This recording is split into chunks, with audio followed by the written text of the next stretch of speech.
Assalamualaikum warahmatullahi wabarakatuh. Perkenalkan, nama saya Vianda Magfirasa dengan NIM 240606110142. Video ini dibuat untuk memenuhi tugas UTS mata kuliah sejarah peradaban agama Islam. Langsung saja. Pertanyaan pertama, jelaskan tujuan utama mempelajari mata kuliah sejarah peradaban Islam dalam konteks pembentukan identitas keislaman dan penguatan wawasan sejarah. Jadi tujuan utama kita mempelajari mata kuliah sejarah peradaban Islam ialah untuk membentuk identitas keislaman yang kuat dalam diri kita. Selain itu, ini juga sangat penting untuk memperkuat wawasan sejarah agar kita dapat mengambil ibrah atau pengalaman berharga dari masa lalu dan diaplikasikan ke masa kini. Pertanyaan yang kedua, jelaskan secara ringkas bagaimana proses dakwah Rasulullah di Mekah. Sebutkan dan jelaskan perubahan penting yang dilakukan Rasulullah dalam dakwah di Mekah, baik dari sisi pendekatan maupun isi pesan dakwahnya.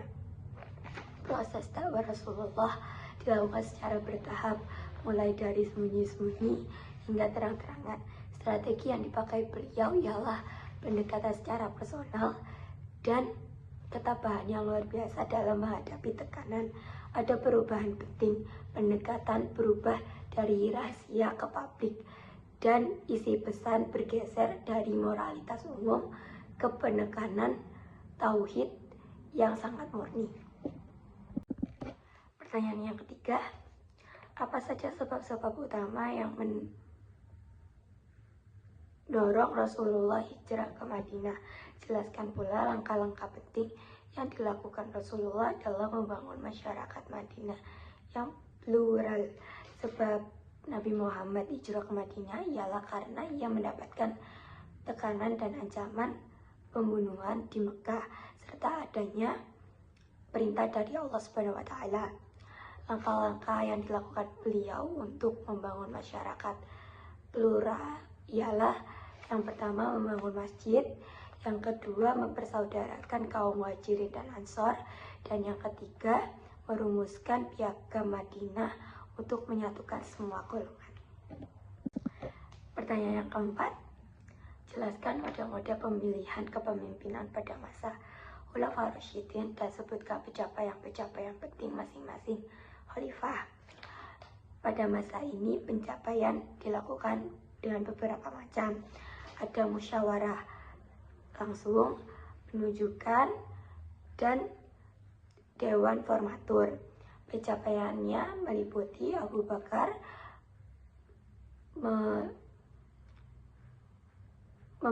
memberantas nabi-nabi palsu dan mengumpulkan Al-Quran. Umar bin Khattab menata administrasi negara dan ekspansi wilayah. Utsman bin Affan standarisasi mushaf Al-Quran, mushaf Utsmani, dan Ali bin Abi Thalib membenahi keuangan dan stabilitas negara. Pertanyaan yang kelima, apa penyebab utama terjadinya perang Siffin?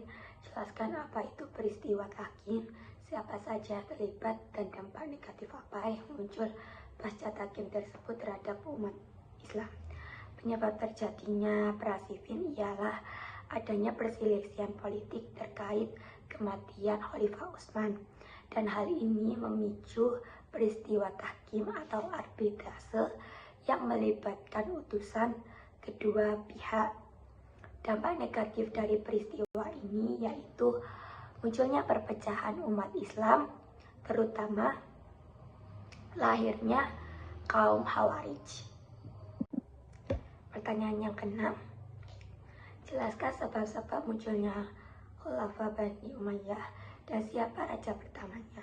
Sebutkan 3 perbedaan pokok sistem pemerintahan Bani Umayyah dan masa Khulafaur Rasyidin. Bani Umayyah muncul pada saat masa transisi kepemimpinan dengan raja pertama Muawiyah bin Abu Sufyan. 3 perbedaan pokoknya yaitu yang pertama, sistem kepemimpinan menjadi monarki turun-menurun. Yang kedua, pusat pemerintahan pindah ke Damaskus. Dan yang ketiga, gaya hidup penguasa sedikit mengikuti tradisi kerajaan formal. Pertanyaan yang ketujuh, pada masa pemerintah siapa Khalifah Bani Umayyah mencapai masa keemasannya? Sebutkan minimal 3 pencapaian penting dalam bidang politik, administrasi, dan ekspansi wilayah. Khalifah Bani Umayyah mencapai keemasan pada masa Walid bin Abdul Malik dengan pencapaiannya 3 bidang, yaitu pertama pada bidang politik, yaitu stabilitas dalam negeri yang kuat. Yang kedua, pertahanan batas negara yang kokoh. Dan yang ketiga, yaitu hubungan diplomatik yang luas. Dan dalam bidang administrasi ialah Arabisasi bahasa resmi. Yang kedua, percetakan mata uang sendiri. Dan yang ketiga, pembangunan fasilitas umum seperti pos dan rumah sakit. Dan untuk ekspansi wilayah, yaitu memperluas ke wilayah Transoxiana Timur, Afrika Utara, dan Andalusia atau Spanyol Barat. Pertanyaan yang ke-8, sebutkan dan jelaskan faktor-faktor yang menyebabkan keruntuhan Khalifah Bani Umayyah. Jelaskan pula peran oposisi politik dalam proses keruntuhan tersebut. Faktor-faktornya yaitu yang pertama, ketidakpuasan kaum Mawali. Yang kedua, konflik internal keluarga kerajaan. Dan yang ketiga, gaya hidup yang mewah. Kemudian untuk peran oposisi politik, terutama dari gerakan Bani Abbasiyah, sangat dominan dalam proses penggulingan kekuasaan mereka. Pertanyaan nomor 9, jelaskan sebab-sebab lainnya Khalifah Bani Abbasiyah. Siapa khalifah pertamanya dan sebutkan capaian-capaian penting yang diperoleh Bani Abbasiyah dalam bidang ilmu pengetahuan, ekonomi, dan kebudayaan. Apa saja sebab-sebab keruntuhannya? Jadi sebab-sebab lainnya Khalifah Bani Abbasiyah ialah karena adanya ketidakpuasan masyarakat terhadap kepemimpinan Bani Umayyah yang dianggap diskriminatif pada kaum non-Arab, yaitu kaum Mawali, dan melenceng dari nilai-nilai Islam. Khalifah ini dikhalifai pertama kali oleh Abu al-Abbas as-Saffah dan mendapatkan pencapaian dan kejayaan yang luar biasa dalam bidang ilmu pengetahuan Golden Age, kemudian ekonomi yang maju, dan kebudayaan yang kosmopolitan. Namun pada akhirnya runtuh dikarenakan faktor internal dan serangan dari bangsa Mongol. Pertanyaan yang terakhir, jelaskan perbedaan sistem dan strategi pemerintahan kekhalifahan Bani Umayyah dan Abbasiyah, serta sebutkan kelemahan dan kelebihan masing-masing kekhalifahan tersebut.